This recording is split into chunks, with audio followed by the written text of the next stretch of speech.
Baik, Assalamualaikum warahmatullahi wabarakatuh. Selamat datang di Teknik Riset Operasi atau Operation Research ya. Kali ini kita langsung saja ya. Tanpa nunggu lama, saya mau share dulu. Hari ini kita akan membahas tentang ini nih. Oke, baik. Metode pengendalian. Nah, dalam riset operasi ya, pengendalian persediaan. Ini penting, kenapa penting? Nanti kita akan lihat ya, metode pengendalian persediaannya. Oke, baiklah. Kita mulai. Nah, kita lihat persediaan ya. Persediaan ini meliputi macam-macam barang yang akan menjadi objek. Sebentar, saya kasih laser point dulu. Ya, ini dia. Persediaan meliputi macam-macam barang yang menjadi objek pokok aktivitas perusahaan nih yang tersedia untuk diolah ya dalam proses produksi atau untuk dijual. Nah, persediaannya ada apa sih? Ada bahan mentah pasti kan? Bahan setengah jadi atau bahan jadi. Kalau bahan mentahnya berarti bahan yang akan digunakan untuk memproduksi barang dagangan. Kalau setengah jadi ya biasa ya, masih setengah ya. Barang yang belum selesai sepenuhnya menjadi barang dagangan. Kalau barang jadi ya yang udah siap nih untuk dijual seperti itu. Ya. Kemudian kita akan lihat persediaan. Apa sih itu persediaan? Ya, persediaan ini merupakan salah satu aset yang paling mahal nih dan penting bagi perusahaan. Bahkan persediaan bisa mewakili 50% dari total investasi perusahaan. Makanya nih persediaan ya kan sebelum-sebelum kita udah lihat supply and demand kan kita pelajarin ya. Nah, persediaan juga penting nih kalau misalnya ya, ini ya mewakili 50% dari total investasi perusahaan ya. Sementara itu kita akan lihat ya, persediaan pada satu sisi suatu perusahaan dapat berusaha untuk mengurangi biaya ya dengan mengurangi tingkatan ketersediaan ya. Pada sisi lain, nah pelanggan juga nih kadang-kadang nggak puas nih kalau misalnya terjadi kekurangan ya. Misalnya kita memproduksi, misalnya kita jualan apa, jualan risol gitu ya, produksi nih kita cuma produksi ada misalnya cuma 100, ternyata baru jam jualan sudah habis produksinya, persediaan stoknya habis. Nah, dalam usaha kita jangan sampai stoknya habis ya, jangan sampai stoknya habis. Walaupun ada bahasa-bahasa marketing di mana kalau misalnya kita bilang punya misalnya barang kita nggak ada ya, barang kita nggak ada ya mungkin kita bisa, oh bu maaf habis. Nah tapi kalau misalnya dalam hal ini, dalam riset operasi untuk supaya perusahaan tetap dipercaya, maka jangan sampai persediaan ini ya tidak ada kekurangan persediaan. Nah, dengan demikian gimana caranya untuk mengatasinya? Nah, Anda nanti sebagai manajer ya harus membuat suatu keputusan nih. Persediaannya harus seimbang nih. Mungkin persediaan kita nggak terlalu banyak, kalau terlalu banyak kadang-kadang nggak habis jadi mubazir, atau tidak terlalu sedikit malah nanti jadi habis ya. Yang kita bisa mengolahnya agar untuk apa nih? Meminimalisasikan biaya pengadaan persediaan tersebut ya. Nah, kok kayaknya penting banget nih persediaan ya, karena memang ya ada uncertainty ya, karena ada ketidakpastian nih. Jadi kita nanti sebagai seorang pimpinan ya harus mampu memastikan setiap permintaan nih dapat diantisipasi dan dipenuhi ya. Padahal dirinya tidak sudah terprediksi nih kita kapan ya, keakuratan kadang-kadang konsumen kita belinya banyak, kadang sedikit. Nah, ini yang akan kita pelajari hari ini, bagaimana kita mencoba untuk memforecastkan, meramalkan ya bagaimana penjualan itu bisa kita maksimalkan dalam persediaannya. Nah, sementara tujuannya yaitu ya, tujuan perencanaan pengendalian yang pertama untuk memenuhi kebutuhan permintaan konsumen ya dengan cepat. Istilahnya ya kita bisa memuaskan lah pelanggannya atau konsumennya ya. Yang kedua untuk penjaga kontinuitas produksi nih, agar kita jaga nih perusahaan tidak mengalami kehabisan stok. Dan yang ketiga tujuannya yaitu untuk mempertahankan dan bila mungkin meningkatkan penjualan dan laba perusahaan. Ini adalah tiga tujuan perencanaan dan pengendalian persediaan. Nah, kita lihat nih kalau ada ya, kalau misalnya kita lihat ini, kalau persediaannya, kalau persediaan terlalu tinggi ya, maka biaya penyimpanan pasti akan tinggi nih. Ya, biaya bunga juga akan tinggi, pemeliharaan juga akan tinggi, kemungkinan rusak nih kalau kita simpan banyak-banyak gitu kan. nanti kalau kerusakan ya persediaan pasti turun kualitasnya dan juga memperkecil keuntungan perusahaan. Nah, kalau misalnya kita naruh nih persediaan kita terlalu sedikit, maka apa ya tadi ya proses produksi bisa terganggu. Ya, perusahaan tidak dapat bekerja dengan kapasitas penuh, pekerja juga tidak dapat bekerja secara maksimal. Ya pernah nggak tuh ke toko atau sesuatu misalnya ke restoran ternyata habis ya, jadi tidak maksimal juga ya. Kemudian akan mendapatkan penjualan akan menurun nih karena perusahaan tidak dapat memenuhi kebutuhan atau permintaan konsumen ya, sehingga jadinya turunnya market share dan turunnya laba. Oleh karena itu makanya hari ini kita akan mempelajari bagaimana untuk menyeimbangkan dari persediaan tersebut. Oke, mengapa perlu pengendalian persediaan? Ya, harus kita kendalikan nih ya. Pengendalian persediaan memiliki fungsi penting dan memberikan nilai tambah terhadap fleksibilitas dan juga ketangguhan operasi perusahaan. Nah, faktor-faktor apa sih yang mempengaruhi besarnya persediaan? Yang pertama lead time, masa tunggu nih datangnya bahan baku ya yang telah diproses. Lead time kayak kita mesen di toko oren atau toko ijo gitu kan, ada lead time masa tunggu nih kira-kira berapa lama ya barang itu akan datang, 1 hari, 2 hari, 3 hari atau berapa hari. Kemudian faktor yang berikutnya kita lihat ada frekuensi penggunaan bahan baku, kemudian ada jumlah dana yang tersedia, ini juga terkait dengan pembelian ya, dan juga jenis bahan baku, tahan lama apa enggak. Kalau misalnya kita makanan mungkin persediaannya yang tidak bisa terlalu banyak karena takutnya habis seperti itu ya, atau basi atau rusak ya. Nah, yang kita akan coba lihat kali ini bagaimana untuk mengatur ya persediaan kita akan menggunakan model inventory EOQ ya, Economic Order Quantity. Nah, model EOQ ini adalah metode yang digunakan untuk menentukan ya jumlah rasional nih pembelian bahan baku yang paling ekonomis ya. Kemudian salah satu tujuan utamanya dalam pengendalian persediaan ini yaitu meminimumkan total biaya persediaan barang. Ya, jadi ada dua jenis nih biaya, nanti kita lihat order cost atau biaya pemesanan, and then also ada carrying cost atau biaya penyimpanan. Kita lihat yuk gimana ya. Nah, ya, asumsinya bagaimana EOQ ini ya dioperasionalkan. Yang pertama kita akan menghitung jumlah penjualan atau kebutuhan persediaan dalam satu periode dapat diketahui dengan pasti ya. Memang tadi kan uncertainty, ketidakpastian ya, karena ya kita nggak tahu pembelinya kapan rame kapan nggak. Tapi dengan caranya ini kita mencoba nih mengetahui ya, memitigasi proses persediaan tersebut. Kemudian biaya penyimpanan per unit per periode tetap kita hitung, ada biaya pemesanan untuk setiap kali pesan tetap, kemudian ada satu harga persatuan barang ya, kemudian barang yang dipesan datang pada saat yang sama sekaligus ya, ada juga barang yang dibutuhkan harus selalu tersedia di pasar. Nah, ini bagus ya. Berikutnya mohon dipahami dan diingat ya menentukannya ya. EOQ-nya adalah ya, EOQ-nya jumlah pesanan ekonomis ya, ada akar 2FS per CP ya.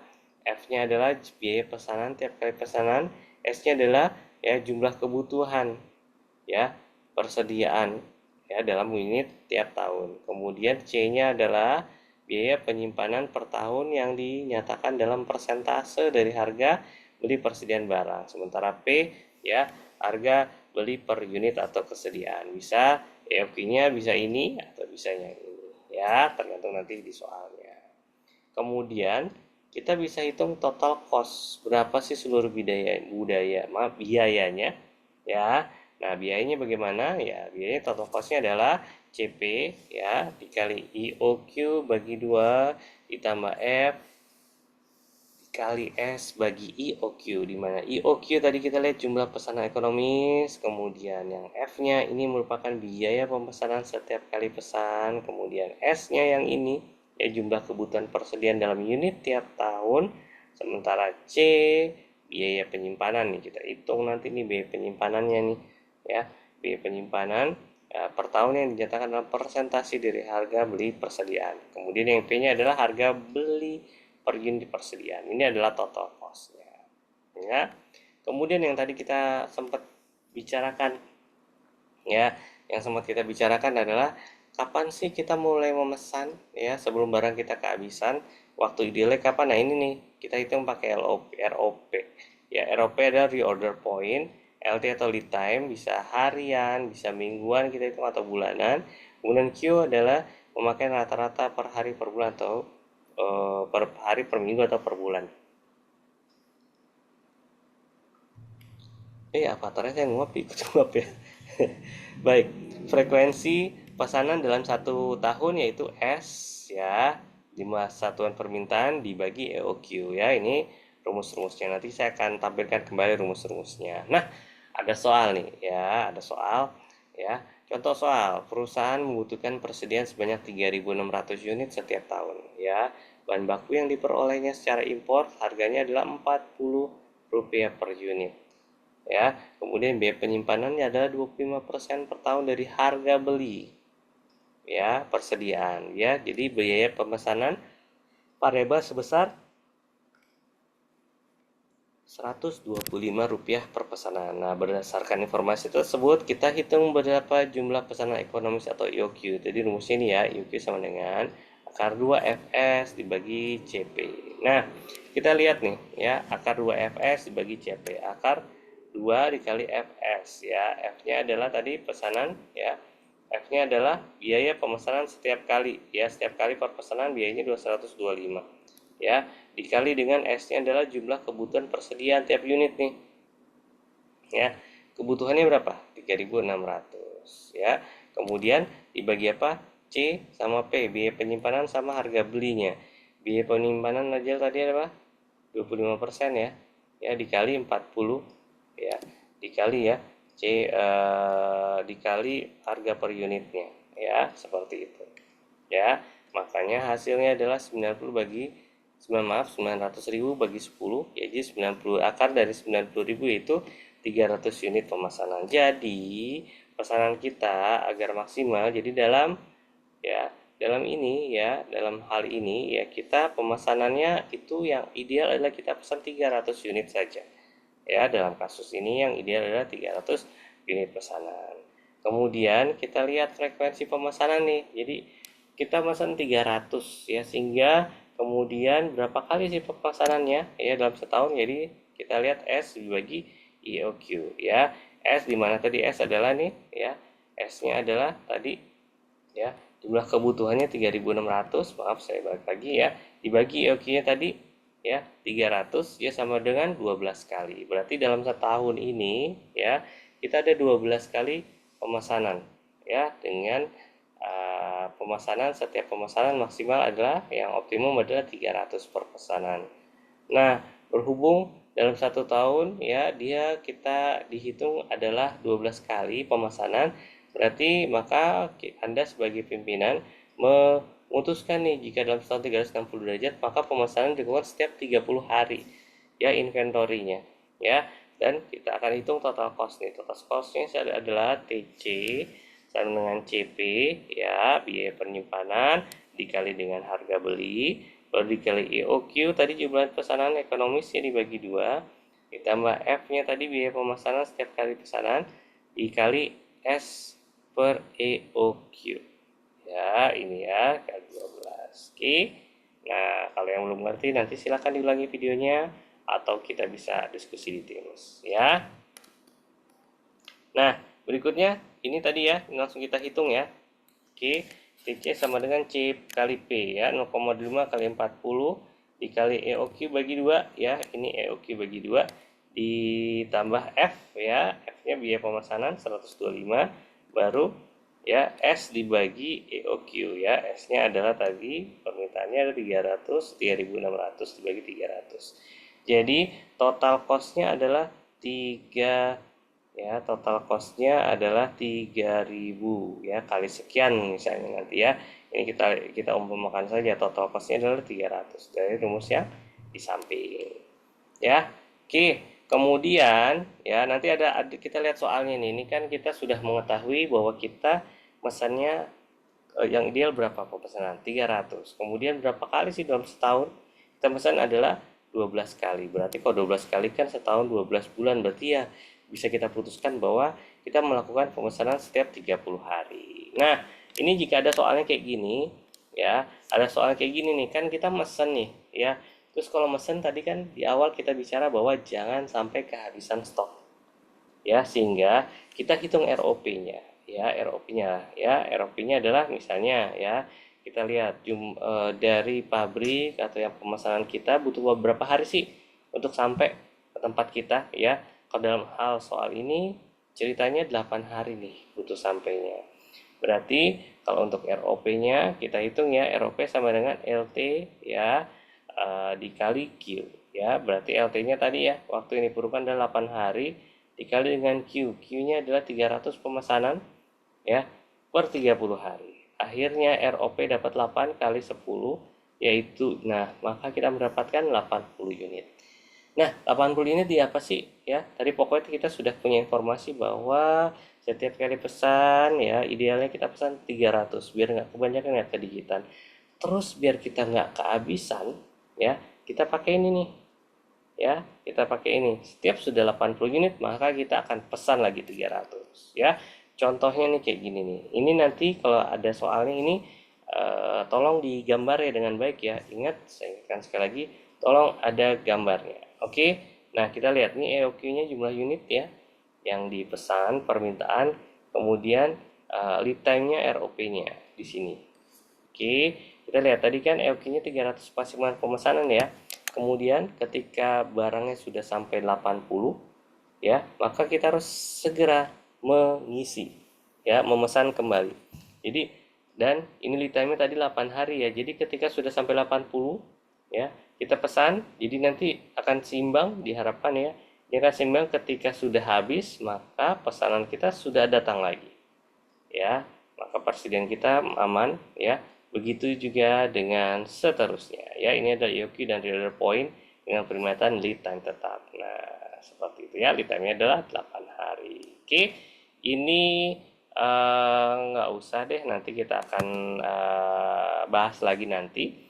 Jika ada pertanyaan silahkan ulangi lagi, kalau misalnya belum mengerti ulangi lagi, ya. Jika masih ada pertanyaan silahkan layangkan di Teams. Mungkin untuk kali ini saya ucapkan terima kasih banyak, ya, untuk metode persediaan, ya, metode pengendalian persediaan dan stok operasi. Sampai ketemu di kuliah berikutnya. Sekali lagi, kalau ada pertanyaan silahkan langsung kita masuk ke Teams. Selamat apa ya? Selamat mengerjakan hal lainnya. Bye bye.